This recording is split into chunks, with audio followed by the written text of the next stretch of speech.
ক্যাম্পেইনে এবার ছদ্মবেশ ধারণ করে অসুস্থ রোগী সেজে সকলের মেলে ছড়িয়ে পড়লো ক্রান্তদের দলের সদস্যরা। হ্যাঁ, আপনারা ভিডিওতে লাইক দিয়ে দেখতে থাকুন যে মুহূর্তে কিনা স্রোতের বন্ধু থেকে শুরু করে স্রোতের সঙ্গে আরও কিছু ডক্টরসরাও যখন সেই ক্যাম্পে এসে পৌঁছয়, ঠিক সেই মুহূর্তে এত মানুষের ভিড় দেখে স্রোত চমকে যায় এবং স্রোত বলতে থাকে যে বাপি এবং সার্থক কথাটা খুব একটা ভুল বলেনি। এতটা রাস্তা পার করে আমরা এখানে এসেছি, কিন্তু এই রাস্তাটা খুব একটা সুবিধাজনক না, সেটা তো আমিও বুঝতে পারছি। যত শীঘ্রই সম্ভব এখান থেকে এই ক্যাম্পেইনের কাজটা সেরে আমাকে বাড়ি ফিরে যেতে হবে। ওদিকে বাপি থেকে শুরু করে সার্থক সকলে নিশ্চয়ই আমার জন্য বড্ড বেশি টেনশন করবে। আর এখান থেকে খুব একটা বেশি দেরি করে রওনাও হওয়া যাবে না, কারণ দেখে তো মনে হচ্ছে বেশ প্রত্যন্ত একটা গ্রাম এবং চারিদিকে ঘন জঙ্গল। এই জঙ্গলের মধ্যে যদি একবার কোনো মতে আমি হারিয়ে যাই, তাহলে আর এখান থেকে বেঁচে ফেরা আমার জন্য মুশকিল হয়ে দাঁড়াবে।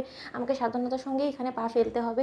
আসলে আমার এখানে আসার সময় সার্থককে সঙ্গে করে নিয়ে আসাটাই উচিত ছিল। আমি বড্ড বেশি পাকামো করে ফেলেছি, কিন্তু এই বিষয়টা এখন সার্থককে বলাও যাবে না। অন্যদিকে সার্থক যখন ফোন করে বসে স্রোতকে, ঠিক সেই মুহূর্তে সার্থক বলতে থাকে যে কী ব্যাপার স্রোত, যেখানে তুমি গিয়েছো সেই জায়গা সম্পর্কে তোমার আদৌ কোনো ধারণা আছে বলো তো? সেই জায়গার নাম শোনার মাত্রই তো আমার গা শিউরে উঠছে, অথচ তা সত্ত্বেও তোমার জোর জবরদস্তির কারণে তোমাকে সেখানে দিতে হয়েছে। কিন্তু তাই বলে তুমি কোনো মতে লেট করে সেখান থেকে রওনা হবে না? যত শীঘ্রই সম্ভব তুমি সেখান থেকে বেরিয়ে যাওয়ার কথা ভাববে। স্রোত কোনো মতে পাকামো করতে যেও না, সকলের সঙ্গে দিতে গিয়ে তুমি নিজেকে বিপদে ফেলার চেষ্টা করো না। আমার কিন্তু বড্ড বেশি টেনশন করছে, আমি তোমার অপেক্ষায় রইলাম যে তুমি কখন ফিরবে। অন্যদিকে যখন সেই ক্যাম্পেইনে এতগুলো মানুষের ভিড়ে ক্রান্তদের দলের সদস্যরা সেখানে সকলের মাঝখানে ছড়িয়ে পড়ে এবং মীনাক্ষী থেকে শুরু করে সকলের হাতে যখন একটা ইঞ্জেকশন দিয়ে দেয় মীনাক্ষী, ঠিক সেই মুহূর্তে মীনাক্ষী বলতে থাকে যে এই ইঞ্জেকশনগুলো যে কোনো ডক্টরকে পুশ করে দেওয়া মাত্র ডক্টর সঙ্গে সঙ্গে অচেতন হয়ে যাবে এবং সেই অচেতনের সুযোগটাকে কাজে লাগিয়ে কিন্তু তাদেরকে এখান থেকে তুলে নিয়ে যেতে হবে।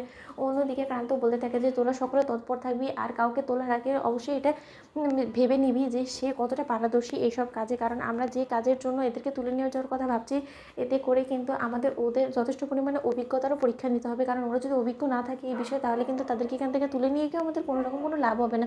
অন্যদিকে মন্দিরে বলতে থাকে যে ক্রান্ত তো তুমি ওসব নিয়ে একদম ভেবো না, আমরা যাকেই তুলি না কেন তার আগে অবশ্যই যাচাই বাছাই করে নেব যে সে চিকিৎসা করতে কতটা সক্ষম, আর সে চিকিৎসা যখন দেয় তারপরে ভর্তি সময়তে সেই রোগ আদৌ সেরে ওঠে কিনা। কারণ শুধু একজনকে নিয়ে আমরা তুলে নিয়ে যাব, তারপরে যদি সে চিকিৎসা দেওয়ার শর্তে সেই মানুষটা সুস্থই না হয়ে উঠতে পারে, তাহলে এতে আমাদের লাভটা কী হবে বলো তো? অন্যদিকে যখন অবশেষে সকলে টার্গেটে স্রোত চলে আসে এবং স্রোতের কাছ থেকে একের পর এক যখন গরিব দুস্থরা এসে চিকিৎসা নেয় এবং স্রোতকে বলতে থাকে যে এর আগের বারও তুমি যখন এই ক্যাম্পে এসেছিলে তখন তোমার কাছ থেকে ওষুধ নিয়েছিলাম এবং যথেষ্ট পরিমাণে কাজে দিয়েছে এবং উপকার পেয়েছি বিধে আবারও তোমার কাছে এসেছি।